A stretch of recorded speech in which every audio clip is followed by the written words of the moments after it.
America's Brightest Orange absolutely needs a new Boone. Jacie Hoyt's team absolutely did get screwed, and Steve Lutz has a type of recruit that has him on the precipice of a top 25 recruiting class in his first full year.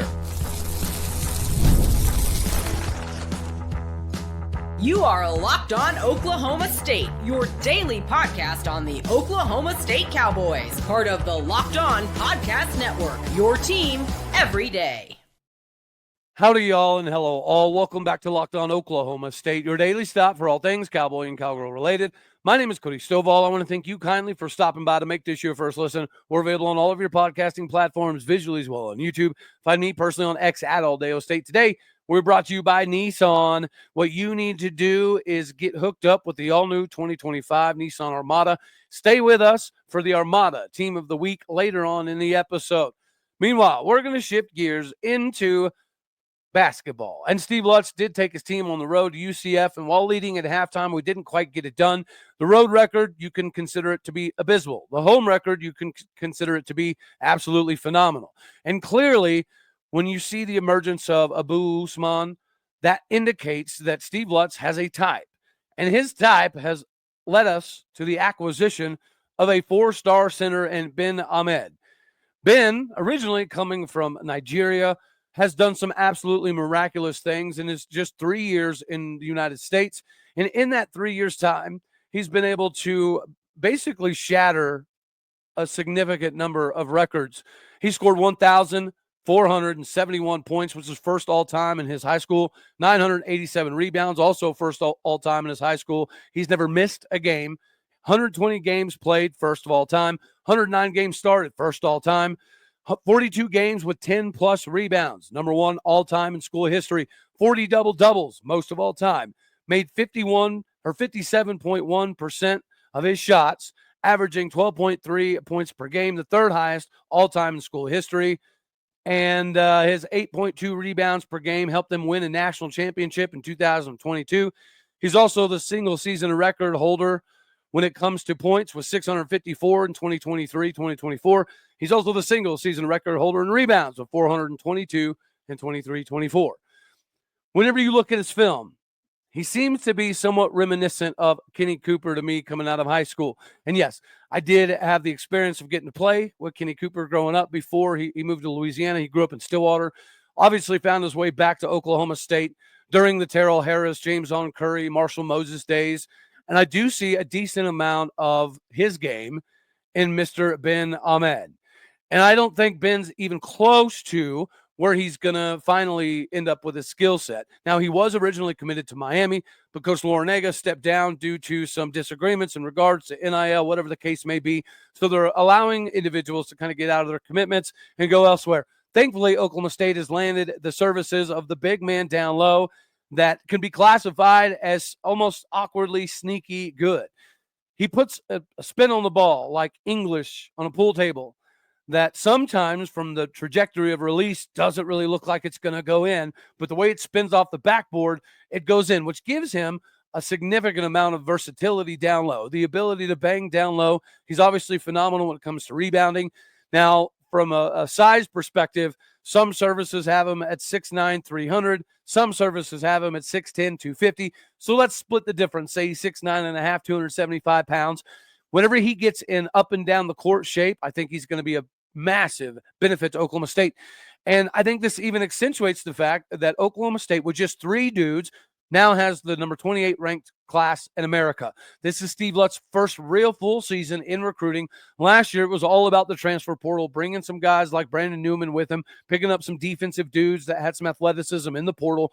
This being his first real recruiting season, guys, Ben Ahmed ranks as the number 20th best commit in Oklahoma State basketball history since the services have been doing the rankings. Now, Rivals was doing rankings back in 2002. 247 didn't really get into the game in 2013, 2014 range. So from a numerical perspective, it's a little difficult. If you take out the old early 2000s Rivals rankings, that would put Ben Ahmed in the top 10 all time. If he's in the top 10 all time, then so is Orion Crotty, the 6'5", 180-pound shooting guard who averaged 46 58% from the three-point arc last season, had a school record in three-pointers, was one of the tops in the country in three-pointers. I think he made like 142 three-pointers at 46.1 or 46.7%. So we needed to have a sharpshooter, a dead-eye dude from the outside that could make some miraculous things happen. Now, as it pertains to Ben Ahmed, why I have a comparison here to Kenny Cooper is because Kenny Cooper coming out was equally as rated, and he was nationally hovering in the top 80-ish range. Ben Ahmed is overall the number 105 ranked recruit in the country, according to 247, but other services have him listed as the 54th best player in America at any position. So there seems to be, just like his size and weight's all over the place, the ratings for him is seemingly all over the place, but nobody has him ranked below a 4-star. Nobody has him ranked below 105th best player in America. So I feel like this is a very good comp, and he's not even close to being what he's going to end up as a fully body by glass style Cowboy. And then Mekhi Ragland from Wichita, Kansas, right up the road. He's another 6'10", 250-pound dude that is somewhat reminiscent of those Kenny Cooper, Marshall Moses, Abou Ousmane level of dudes.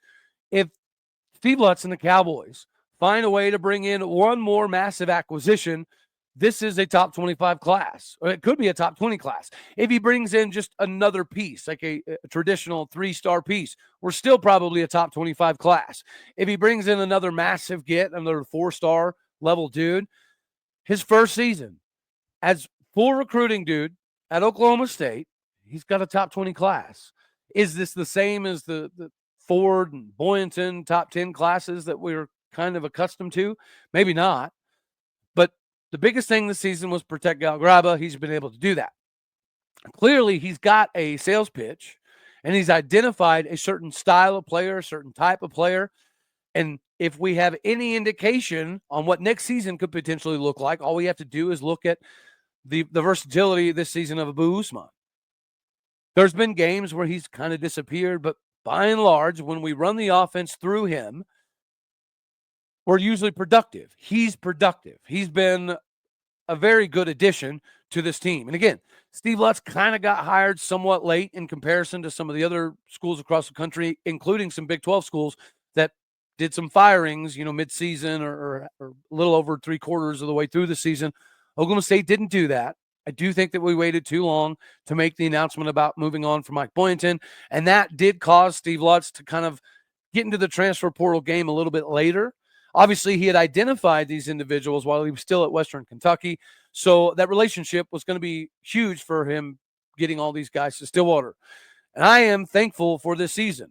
We have a better record than last year. We've won more conference games than last year. We've had massive upsets that we did not get last year. The defense at times is Eddie Sutton-esque, but they also kind of get complacent in other areas. Floor spacing is a little problematic at times, but we don't have a dead-eye shooter. And if we lose Abou Ousmane, due to graduation, of course, then we're going to have to fill that void.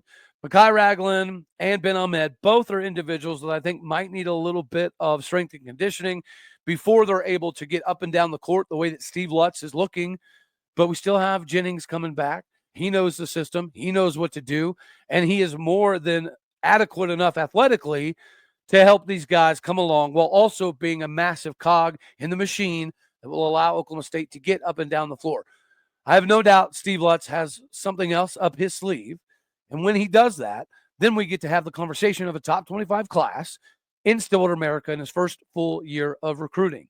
If you would have told me, if anybody would have said Steve Lutz is going to recruit close to the level of Mike Boynton, we'd all probably said that was a little crazy. But here we are. He is getting close to recruiting at that level in year one while being essentially just below a 500 ball club. If we win a game in the Big 12 tournament, we're a 500 ball club.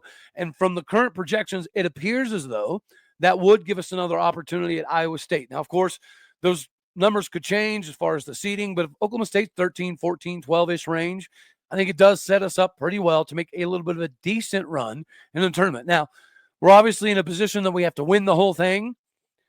I find that unlikely, but getting to a couple rounds and having another upset That's a possibility. And that does launch the trajectory for next season significantly higher.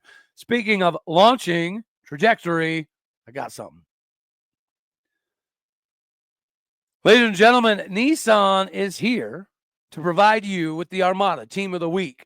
Our friends at Nissan have the new 2025 Nissan Armada. Each week, our Locked On college basketball experts are picking one team that stands apart. From top-seeded stars to the unexpected upsets, these guys are going to showcase the strength and sheer power needed to push their teams forward to make a big tournament run. This week's Armada clear-cut team of the week is the Big 12's very own Houston Cougars. Since joining the Big 12 last year, the Cougars have gone a combined 33-4 in Big 12 play, winning the regular season title by multiple games in both seasons. There's no team in college basketball that has more capability, has more ability to get the rugged Armada squared away like Kelvin Sampson's squad. Houston's tenacious defense leads the nation in fewest points allowed per game for the second straight season. When it comes to the Nissan Armada, they say go forth and conquer. That's exactly what the Houston Cougars have done thus far and have the ability to do in March Madness. Your call to action. It is clear that our team of the week is out here ready to conquer the road ahead with confidence, just like you can in the all-new Nissan Armada or any of Nissan's outstanding vehicles. Take the Nissan Armada, Rogue, or Pathfinder to go find your next big adventure. Make sure that you shop NissanUSA.com. Shop NissanUSA.com. And as a proud owner of an Infiniti, this is the bee's knees right now, and you need to get in on the action. Make sure that you shop Nissan today. Now we get to talk a little bit about something that is not so fun, and that is the fact that Jacie Hoyt's team got robbed. The All Big 12 list is out, and yes, Staley Hurd is a first-team All Big 12er. She earned it and deserved it. We all know that. If you look at the statistics on the Big 12 website, Staley Hurd's like top 10 in almost, I don't want to say every category, but more than enough to have a justification for her first-team assessment. Now, here's the problem. The Cowgirls had nobody on the second team. They had Gret, which is one of the best shooters, not only in the country, but definitely in the Big 12, as a third-teamer. So she's essentially getting penalized for being a team player. If Gret wanted to be selfish, I guarantee you she'd be averaging something crazy like 22, 24 points a game, like some of the top individuals in the Big 12. But she's a selfless player that has battled through some adversity. She's had some injuries. She's missed a couple games here and there. But the fact that she's third team, and just like Jacie Hoyt mentioned in her most recent press conference, she does feel like some of the girls did get robbed. The fact that Gret is a third team as opposed to a second team, when you look at the number of wins that Oklahoma State has over everybody else in the Big 12 that surrounds us, whether it be first place, second place, TCU, Kansas State, obviously Oklahoma State's third place. Then you have Baylor, you have West Virginia. Those are squads that Oklahoma State has more than enough capabilities to beat on a given day because we've already beaten most of them. And we also beat TCU on their own court. So somehow TCU gets Coach of the Year over Jacie Hoyt when they were projected to be in the top 5 from the preseason. They already had some preseason All Big 12 members. Jacie Hoyt and the Cowgirls had none of that. They were projected 11th in the Big 12. They didn't have anybody make the preseason All Big 12. So in comparison, this is absolutely insane. Micah Gray did get a tentative selection, honorable mention style of situation. And if you look at her statistically, she's top 5 in the conference when it comes to field goal percentage, top 5 in the conference when it comes to the three-point field goal percentage, and she's number 3 in the conference when it comes to field goals made, and she shot like 24 less than the leader in the Big 12. So this whole idea that Oklahoma State only has a few individuals that are good enough to garner these awards is absolutely ridiculous. And what Jacie Hoyt was able to do, obviously in the preseason, nobody thought anything about Jacie Hoyt and her Cowgirls, yet she finishes third. She beats first place. She beats second place. She beats fourth place. This is ridiculous. And I feel for Jacie Hoyt. And I do, outside of those statistics, I do have to drop something here that our buddy Keaton put out yesterday. All right. His comparison. Jacie Hoyt beat Mark Campbell and TCU head-to-head. We were picked to finish 11th in the preseason, undefeated against ranked opponents at home. 9-1 was Jacie Hoyt before having her baby, compared to Mark Campbell, who did not beat Jacie Hoyt, was picked to finish in the top 5 of the conference, lost a game at home against a ranked opponent, and he can never get pregnant, right? So Harlow and Jacie Hoyt kind of got robbed here. I think Micah Gray deserved to be at least a third team. Now, we did have Jaden Wooten get selected to the all-freshman team, but the amount of praise for TCU and Kansas State and Baylor and to some degree West Virginia, I guess it's somewhat warranted given where they were placed. But again, the expectations for those teams in the preseason were already high. Kansas State was picked to win. Baylor was picked to finish second. TCU was, I think, 4th or 5th. This is preposterous that the Cowgirls didn't get more. And now, as the Big 12 tournament looms, a lot of conversations are being had about the court. And I'll be honest with you, when the first picture came out of the court, I was like, that is awesome. That is cool. What a great idea. Good job, Gret Yormark in the Big 12. But after watching some games on it live, it's difficult, right? It's almost nauseating. On fast breaks, that floor seems to like move. Yeah, it's kind of like watching. I cannot watch Boise State games because that Smurf turf legitimately gives me a headache by the end of halftime. So I have a hard time watching games on that field. It is kind of difficult to watch this Big 12 basketball tournament. Again, the idea was phenomenal. The implementation of the paint job, not so much. We need to address this for next season. We're also hearing a lot of people from the West Coast parts of the conference talk about this needs to be in Vegas. But last time I checked, when the Pac-12 had their tournament in Vegas, nobody showed up. Virtually, the seats were empty. When you go to Kansas City, is it unfair to some degree because you're going to have K-State, KU, Iowa State fans that are absolutely flooding that arena? Same with Oklahoma State when we're really good. Yeah, for sure. But it's better to have an arena with thousands of fans than an arena with 500 fans just because it's better for a handful of teams. Now, if the tournament attendance numbers in Kansas City are abysmal, then we can have this conversation. But last time I checked, the attendance in Vegas for the Pac-12 was horrendous. Therefore, that doesn't make any sense. Additionally, Gret Yormark moved back to Dallas for Big 12 Media Days. For whatever reason, I don't know. I mean, I prefer it, right? Because covering 7-on-7 and some of the recruits that we have at Oklahoma State come from that area. So my peoples are around that area. So I don't mind it, selfishly. But if they're going to have something in Vegas, perhaps it should be that. Back to Jacie Hoyt and the Cowgirls. This is our opportunity to just prove it. Point blank, period. We know we can beat TCU. We know we can beat Kansas State. We know we can beat Baylor. We should be able to chop down the West Virginia tree. And as long as we avoid a ridiculous loss, which is my only fear, then we do have a squad good enough to win the Big 12 championship. And that would be the most poetic justice that could happen. For Jacie Hoyt not getting Coach of the Year, that's almost highway robbery because TCU was already good to begin with. They were picked to be good to begin with. And, oh, wouldn't you know it? They were good. The record is phenomenal. But head-to-head should matter. Where you were projected as opposed to where you ended should matter. The fact that you had some roster turnover and you had even a freshman that was able to contribute in massive ways, all of that does matter to some degree, but it doesn't matter enough to them. So our Coach of the Year is Jacie Hoyt. We know it, and they're about to know it in the Big 12 tournament. So I cannot wait to see Anna Gret drop 25, Micah Gray drop 20, Staley Hurd do her thing. Macy Heward could have been a candidate for Newcomer of the Year as well.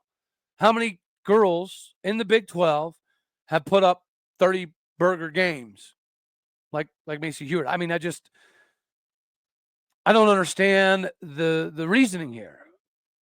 I don't know if there is any reasoning, but we know who the Coach of the Year is, and we love the fact that she's a Cowgirl. I cannot wait to see what were able to do in the Big 12 tournament. Just like I cannot wait to see who's going to be able to step up to be the next Boone, because the new pricing seems to indicate we're hurting a bit, and that's probably not a great sign.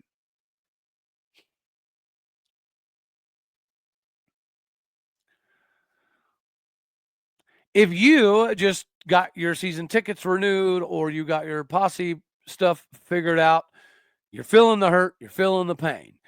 I've heard anywhere from 32% increase in pricing to 55% increase in pricing, and some have even said their prices went higher than that. Now, obviously, the posse level does dictate some of the monetary compensation that you're able to get back, and as far as like discounts and things of that nature.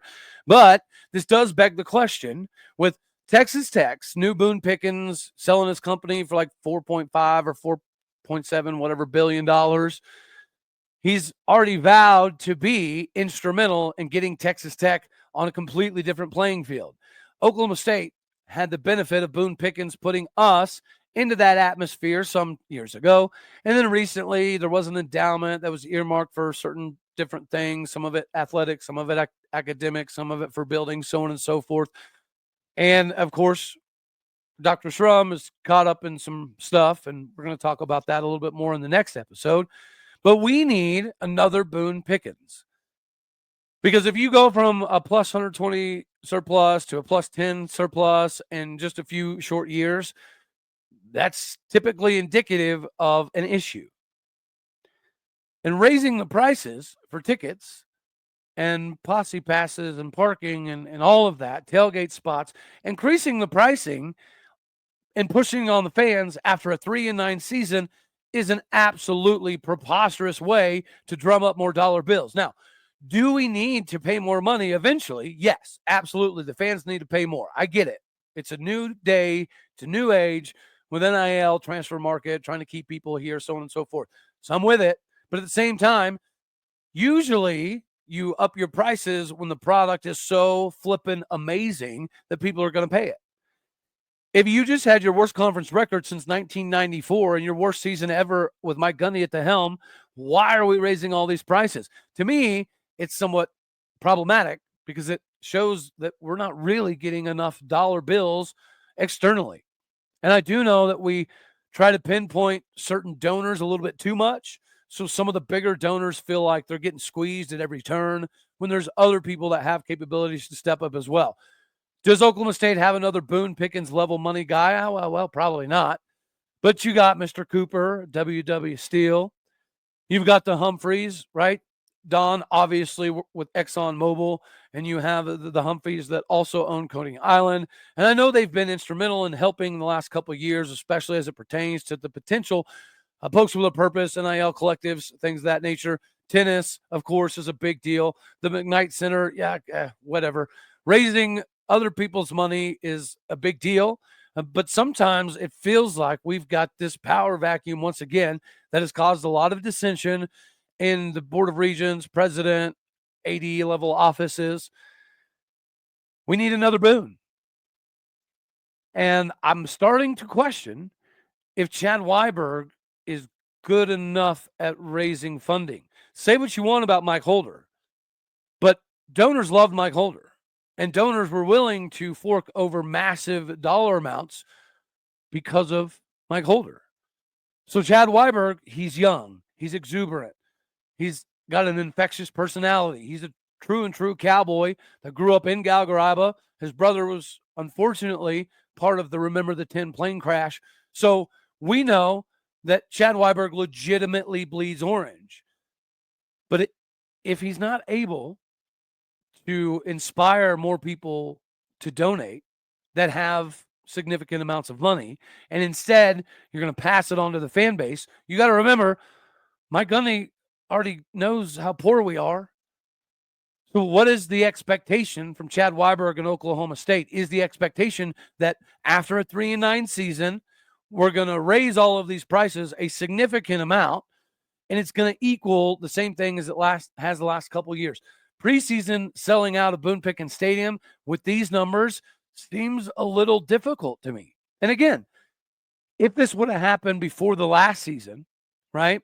You win 10 games, You have Ollie Gordon coming back. You have Nick Martin, Colin Oliver. Kendall Daniels was supposed to have a massive season.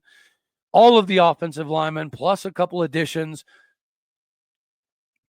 If you'd have said after playing Texas in the Big 12 championship game and after, retaining all of these guys, okay, we need to raise prices, that could have made some sense.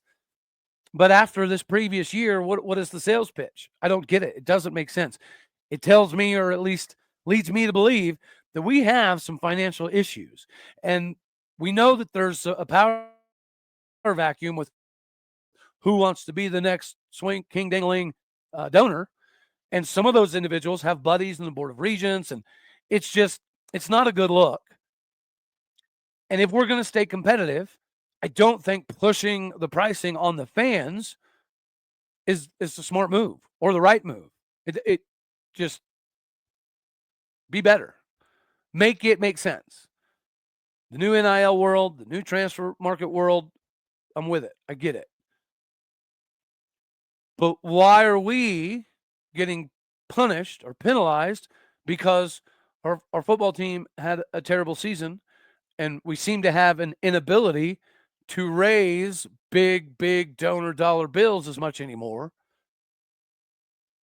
I think it's a bad move. I don't think it's a smart call, but it is what it is. And if we're winning and the spring game looks awesome, then this could have a little bit deeper level of justification. But as it sits right now, it seems pretty clear that we can't earn money over here. So now we're going to demand money over here. For you to enjoy the experience, whether it's good or bad, you're going to have to now pay more. Why?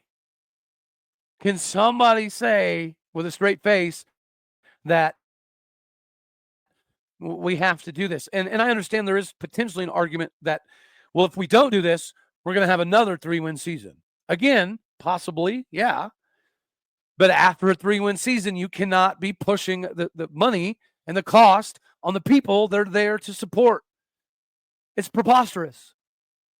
Again, why the spring game is a big deal, because there's a decent number of locals that can't afford to go to games, that could maybe afford to go to a game, and it's not typically going to be a big game. So if you cut out those individuals from having the experience in Boone Pickens Stadium, you are alienating a portion of the fan base that already feels like they don't get enough.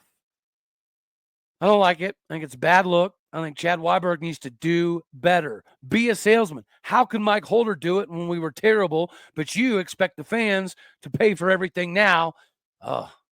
Any boo. That's all we're going to have for this one right here. As always, I love you. God bless. Go Pokes. Thank you for tuning in to make this your first listening here on Locked On Oklahoma State. You could be anywhere. So happy you choose to be here. Go ahead, do me a favor. Like the daggone show if you liked it. Dislike it if you didn't. That's okay too. More importantly, share, comment, and subscribe. My regulators, I love you. My podcasting people out there, you know what to do. Hit the stars, leave a review, because without you, this whole thing would be kind of difficult to make happen. Podcast is where it started. YouTube is where my face gets a little crazy, but I appreciate all of you. All righty, y'all. Later, my taters.